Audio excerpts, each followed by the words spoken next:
John Frank, thank you for coming. Please help yourself to breakfast sponsored by Michael and Rebecca Lazar. It's Rebecca's birthday, so happy birthday and thank you for sponsoring breakfast this morning.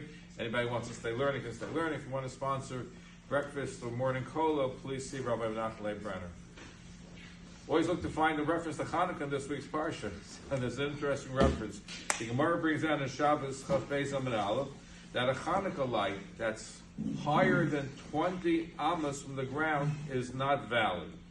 It's not luckily valid. Why? Because if it's more than 20 amos high, a passerby cannot see it. If a passerby can't see it, there's no pursuing so you have to make sure the miracle gets talked about, be able to see the miracle. You can't see it more than 20 high.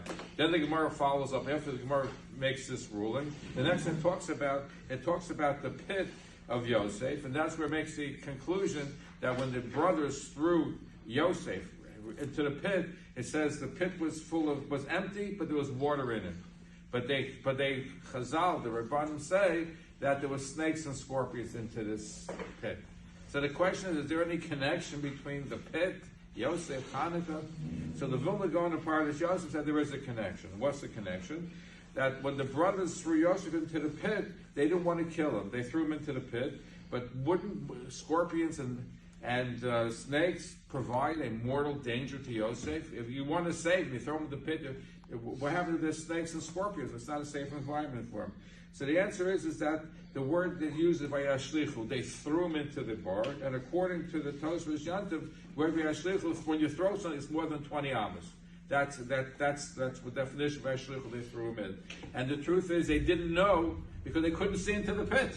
Because you can't see more than 20 amos. They didn't know that there were snakes and scorpions into the pit. So therefore, we know that a Chanukah light that's higher than 20 amos is not halachically valid because you can't see into it.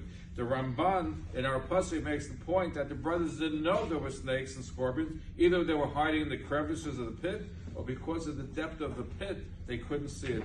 And the Vilna Gaon brings additional proof to this idea.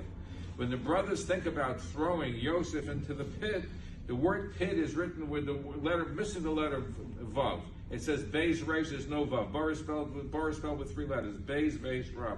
When they're talking about throwing him into the pit, it's missing the letter Vav. Why, the Vilna Gaon says, is because they didn't know that there were snakes and scorpions into it.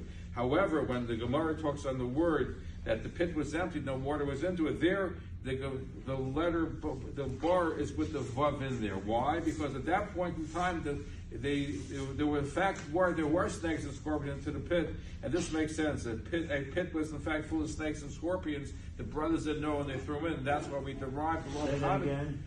When the brothers threw Yosef into the pit, they didn't know there were snakes and scorpions. They did not know. Right, that's why it was missing the letter Vav. Right. But when the Torah discusses that the fact that he was in the bar, it includes the letter Vav because the fact was there were snakes and scorpions into the bar. Have a wonderful day.